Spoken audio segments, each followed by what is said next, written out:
Esta es mi radio Polar.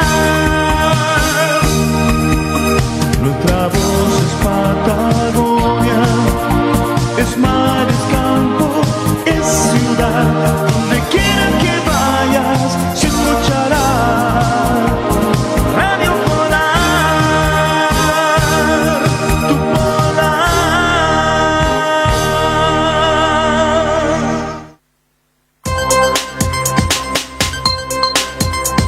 Polar Comunicaciones, radio, televisión e internet presenta Magantártica. Conduce el periodista Juan Pablo Martínez Paredes.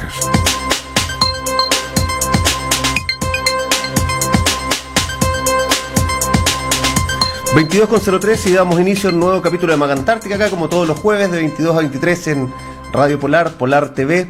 Y hoy tenemos un tema interesante. La semana pasada tuvimos un panel de personas, de abogados, de periodistas. También tuvimos una representante de los pueblos originarios que nos vinieron a contar cuáles eran las perspectivas, qué era lo que esperaban de una nueva constitución, esta nueva constitución, este pacto constituyente que pronto vamos a tener la posibilidad de votar, si es que lo queremos o no, en un plebiscito. Y ya estamos en contacto con Marcia Vallejo Tavilo, abogada de la Unidad de Prevención y Acompañamiento de la Elección de Género y Diversidad de l'OMAC, que la invitamos hoy para que nos cuente un poco esta perspectiva de género, de qué forma se puede incorporar a la nueva constitución. Muy buenas noches, Marcia, ¿cómo estás? Buenas noches, bien, gracias por la invitación. Marcia, cuéntanos un poco de qué se trata esto de la perspectiva de género. Estaba revisando una serie de papers y estudios que hay en internet, temas de la CEPAL, por ejemplo, en donde se comenta el tema de la unidad Mujer y Desarrollo, de qué forma las reformas constitucionales y la equidad de género son un tema que hoy día debe estar presente en una nueva constitución. Si nos puedes contar un poco cuál es la perspectiva que tienen ustedes desde esta Dirección de Género y Diversidad de la Universidad de Magallanes. Bueno, nosotros desde nuestra dirección y sobre todo haciendo hincapié en la perspectiva de género, llamamos a empezar a que se nos tome en cuenta en la discusión que se va a generar con esta nueva constitución. Hay que tener presente que la constitución actual de 1980 fue realizada por una comisión especializada integrada por la mayoría de hombres. Disculpa, la primera comisión que se presentó solo había una mujer. Las necesidades, las demandas y los derechos que a nosotros se nos vulneran no son los mismos que se pueden vulnerar, por ejemplo, a ustedes como hombres. Tenemos otras necesidades, tenemos otros cuestionamientos, tenemos otras situaciones sociales.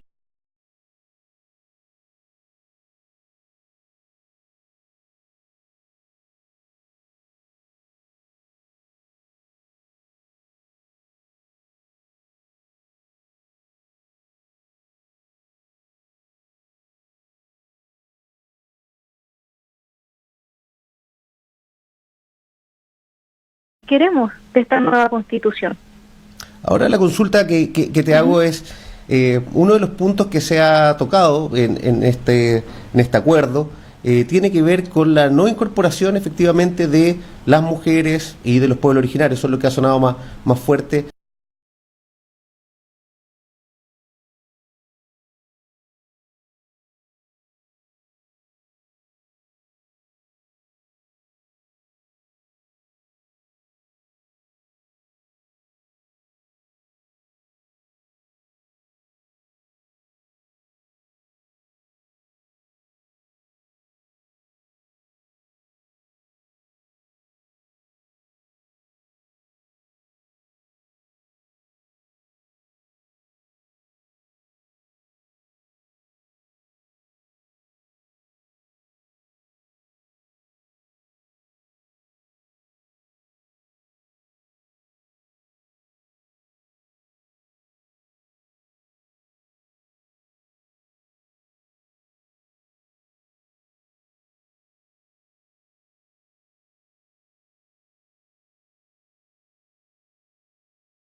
Tenemos la perspectiva de todos los chilenos, de todas y todas las chilenas. Es súper necesario que se establezca y se aclare por parte de los congresistas que propusieron esto, el cómo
en un conversatorio que se hizo en las dependencias del Servicio Nacional del Patrimonio, de la Asociación Nacional de Trabajadores del Patrimonio que organizaba, y ustedes ahí hacían un punteo para decir cómo efectivamente esta perspectiva de género se llevaba ya al papel, cuáles eran los puntos que tenían que tratarse, y dentro de eso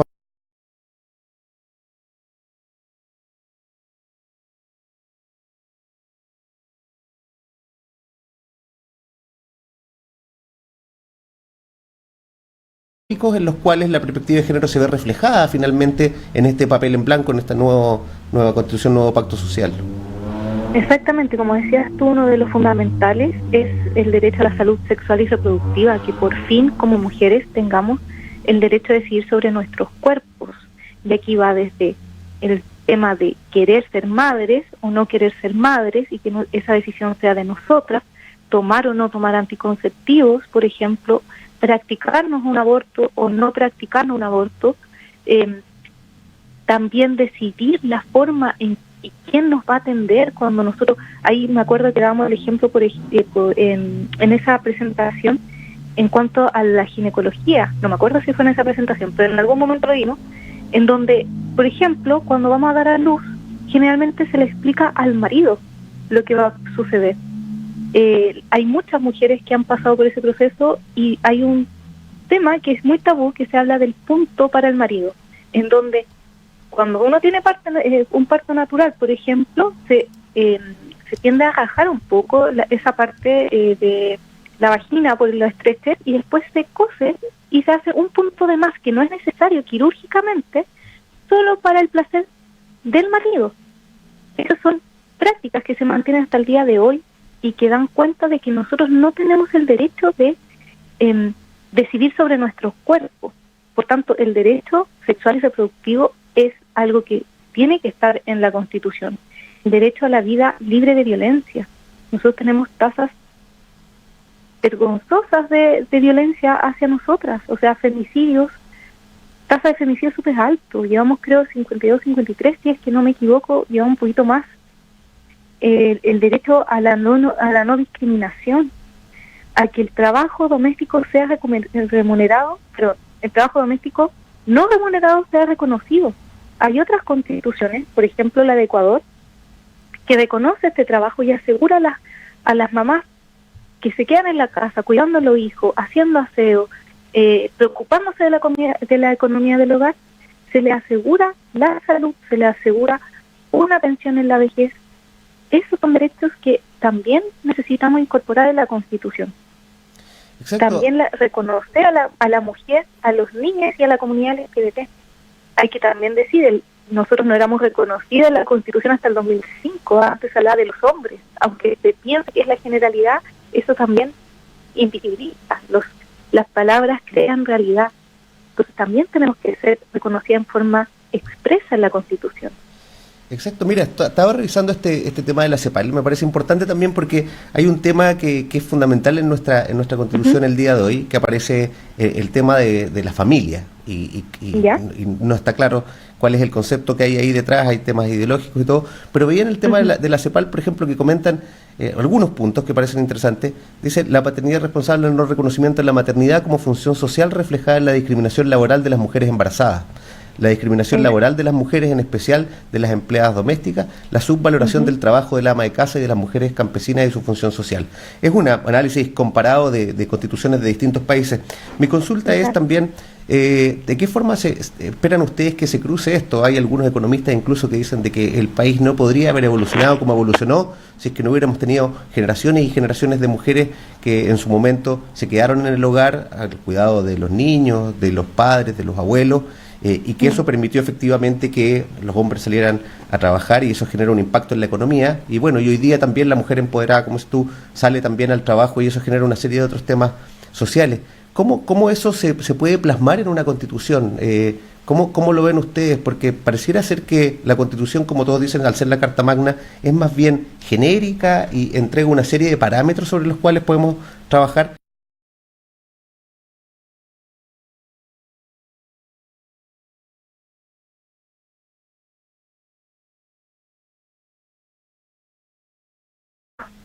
Varones especialmente, y de hecho ahí están los dos sistemas más grandes que se conoce, que es el neoliberal y el más social por Marx, en donde se ve o a la mujer como ayudante del proveedor o como reproductora del obrero, pero siempre desde un rol de cuidado. Eso también es un trabajo que hay que hacer, porque la Constitución nos puede asegurar y lo podemos plasmar en forma súper detallada, como lo hizo la Constitución de Ecuador.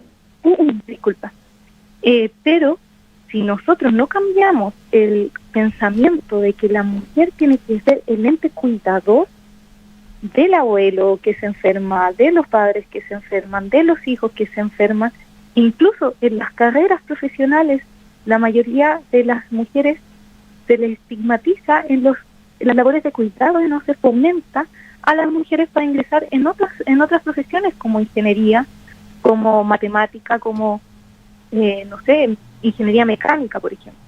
Tenemos que hacer un cambio de paradigma, un cambio de pensamiento, que eso no va a producirse solo con la dictación de la Constitución. Ahora, respondiendo a tu pregunta, estos procesos, como lo habíamos dicho en esa ocasión de la charla que dimos, son procesos que ya se han vivido antes y a veces pueden revisar otras constituciones. Yo me enfoco en la Constitución de Ecuador porque es dentro de la región una de las más nuevas y la más completa respecto a esto. Y de hecho, la Constitución de Ecuador divide su constitución en capítulos por derecho. Derecho a la libertad y determina qué es lo que conlleva el derecho a la libertad. El derecho de las personas y los grupos de atención prioritaria, y ahí determina quiénes están ahí dentro. Y regula dentro de esos mismos capítulos los derechos de la mujer. Por ejemplo, el capítulo 6 de la Constitución de Ecuador señala el derecho a la libertad. Y uno de esos, en su artículo 66, muy técnico lo voy a decir, pero en el artículo 66, número 11, dice el derecho a decidir sobre la vida sexual y reproductiva de la mujer. Lo reconoce explícitamente y también señala que la familia puede ser diversa. Y ahí siempre chocamos con el concepto de familia, porque actualmente Chile todavía tiene, por lo menos los gobernantes, tienen el concepto de familia biparental, hombre-mujer, con los niños, y esa es la familia como núcleo social, como núcleo central de la sociedad, cuando sabemos actualmente que esa familia es diversa. Puede ser la mamá soltera, puede ser un padre soltero, puede ser la abuelita que cuida a los niños, puede ser dos parejas del mismo sexo que tengan niños. Y eso también es un trabajo que hay que sacar, o sea, hay que hacer para sacar los estigmas que se tienen respecto a ciertos conceptos tradicionales que todavía se mantienen. Marcia, otra consulta, tú hablabas de que además de un cambio de constitución tiene que haber un cambio cultural, y en eso sí, también he escuchado discusiones entre abogados con respecto a si nuestra constitución tiene que ser una constitución que finalmente regule todo y que sea escrito punto por punto, o que sea más bien de un tinte un poco más anglosajón, que efectivamente tiene muchos menos artículos y que deja mucho más para la interpretación con enmiendas y otro tipo. ¿Cómo crees tú que estaría mejor resguardado el tema de la perspectiva de género en países como nosotros, latinoamericanos?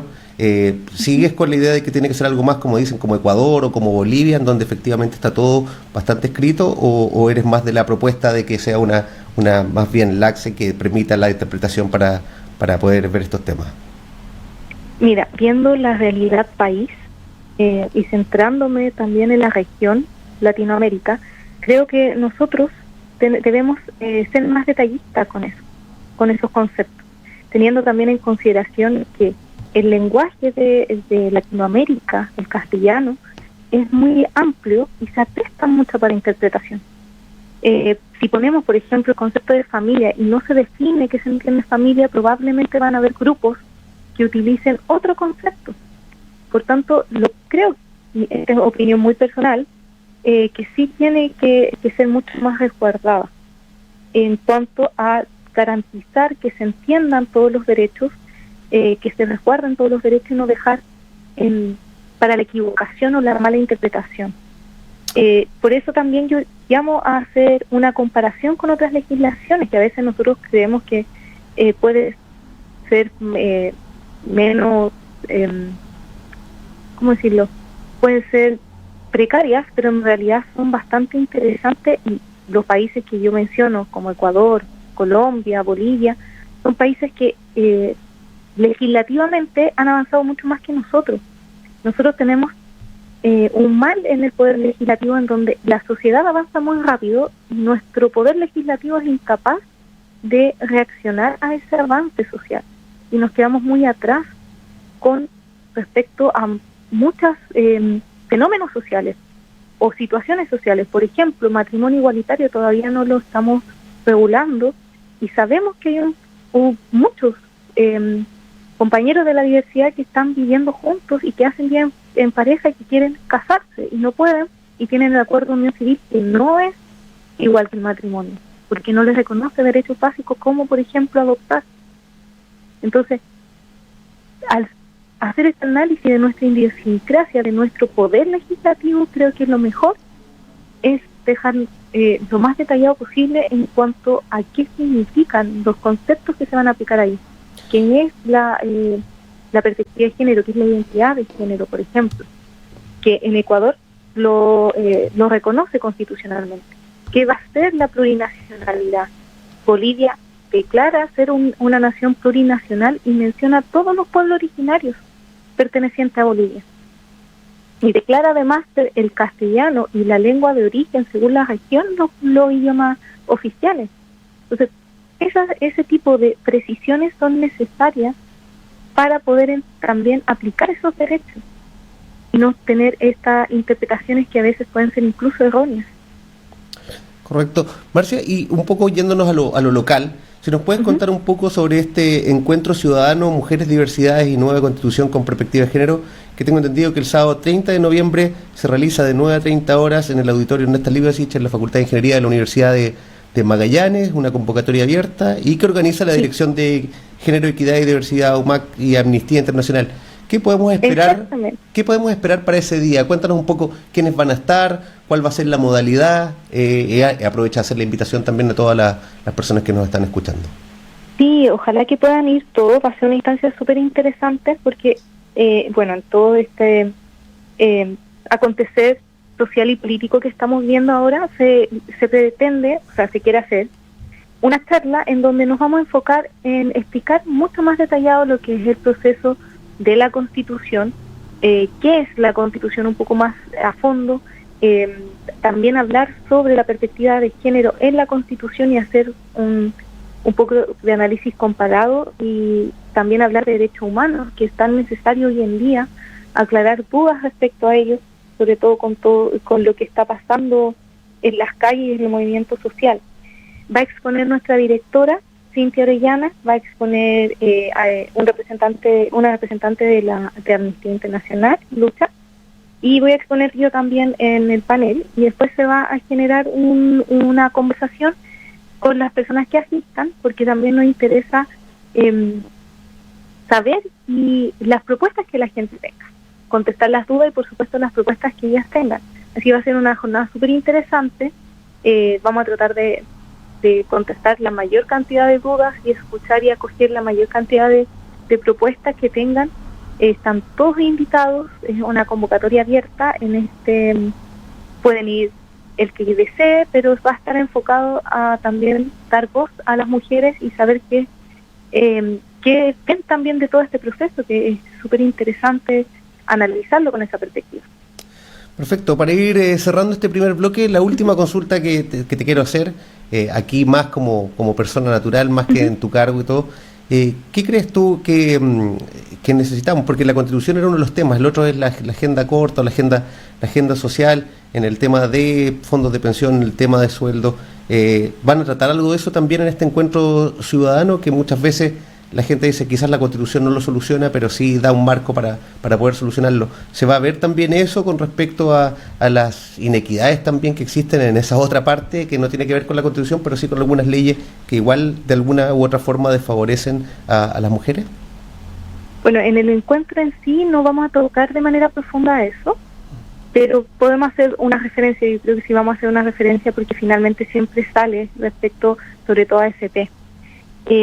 Desde mi punto de vista muy personal, lo que se necesita también son propuestas claras, concisas y efectivas del gobierno, y también la intención de hacer los cambios que se están exigiendo. O sea, no podemos mantener un discurso que diga que van a hacer ciertas reformas para mejorar, por ejemplo, pensiones, para mejorar los sueldos, y se estén, no sé, pues, gastando 3.000 millones en balas, por ejemplo, o se trate también de pasar una ley que vandaliza la manifestación. Esto lo digo desde un punto de vista muy personal, como Marcia Vallejo, porque al final da un discurso muy contradictorio de parte del gobierno. También necesitamos